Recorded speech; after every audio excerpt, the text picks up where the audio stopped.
Ah, another one roused from the sleep of death. Well, you're not alone. We unkindled are worthless.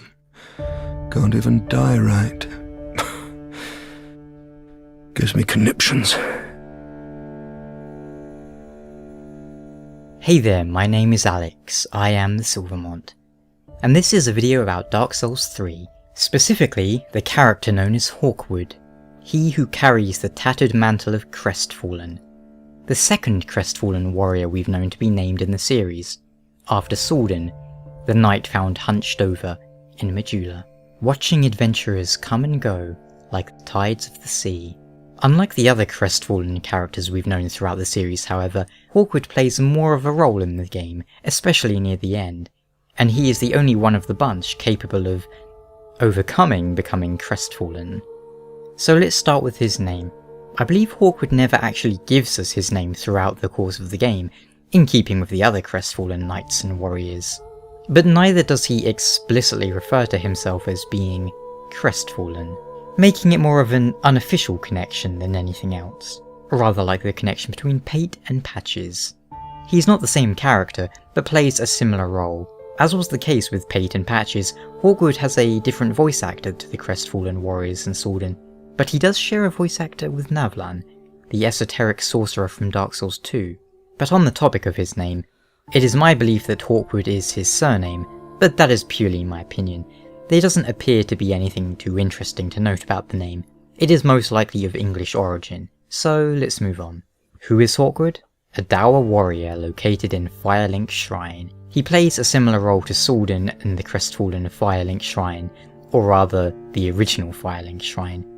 He will remark on your quest as Unkindled, expressing doubt as to your, and his own, ability to see it through.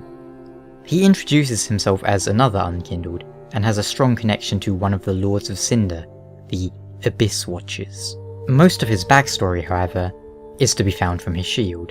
A shield that belonged to Hawkwood, a deserter from the Undead Legion. The unique swordsmanship of the Watchers does not normally allow for the use of shields, and Hawkwood's very possession of it was telltale of his defeat. There we have it. He was once a member of Ferren's Undead Legion, until he suffered a defeat and deserted. Or was that defeat spoken of his death? For Hawkwood is an Unkindled, just like us. And as we know, the Undead Legion employ a fighting style based on the legends of Sir Artorias, fighting with the ferocity of a wolf, leaping about and, of course, using no shield. Whilst we as players know that Artorias wielded a mighty shield alongside his sword, it appears at some point that knowledge was either lost or willfully ignored. One can obtain the shield of Artorias in the game, and from the Ferren Covenant no less, so as to why they follow the art of Berserk Artorias, we cannot know. Yet it is coincidental that Hawkwood is closer to the original tale of Artorias in using a shield. It is likely, however, that Hawkwood employed a shield not out of respect to the Wolf's Blood Master, but rather due to his own concerns of safety. When surveying the task of facing the Lords of Cinder, he does not appear to relish the prospect. And they'd have us seek the Lords of Cinder and return them to their moulding thrones. But we're talking true legends, with the metal to link the fire.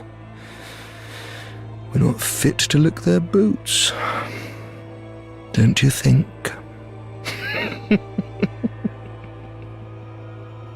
No doubt part of his hesitation comes from his own connection with the Abyss Watchers.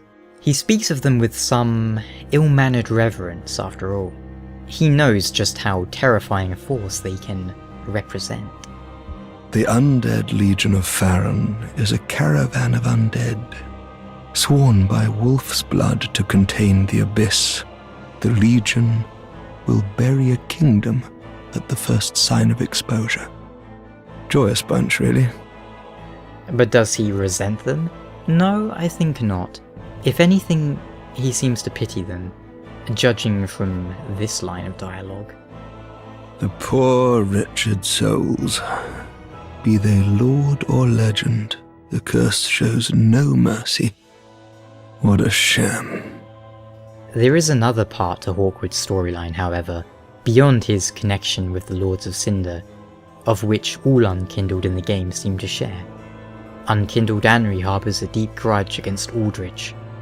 Our Onion Knight seeks Yorm the Giant, and Hawkwood was once a member of the Legion. Is there a connection between the player and Lothric? Well, that's up to you to decide. But there's certainly a connection between Hawkwood and the player. Upon reaching the consumed King's Garden, the player might summon Hawkwood. The reason for his being here is not immediately obvious, but once you consider it in retrospect, it makes a lot of sense. For he is next discovered deep in Archdragon Peak. How does one access Archdragon Peak? Why, with the gesture obtained after Oseros. Whether or not Hawkwood required this gesture is up for debate, but Oseros is a character obsessed with dragons, and Hawkwood appears to share this keen interest. In Archdragon Peak, Hawkwood takes on a unique role amongst summons. He will lead the player and leave your world once he has what he came for. If he survives, Hawkwood will lead the player to the peak of the shrine, where he will meditate before a great dragon and, presumably, receive the Twinkling Dragon Headstone. Presumably, for the player receives the Twinkling Dragon Torso Stone from doing the same action. Now, did Hawkwood receive this in his own world and realise he needed the matching stone from us and teach us what to do? Or did he receive the stone in our world because it was, for some reason, not present in his? Perhaps he rang the bell and was unable to obtain it. Ultimately, that doesn't matter too much. What matters is that now there are two stones, the Torso Stone and the Headstone, and Hawkwood very much desires the one we have in our possession, and although it is merely a coincidence of language, it made this line rather entertaining to me, looking back on it. You should see where it leads, if you've the stones for it.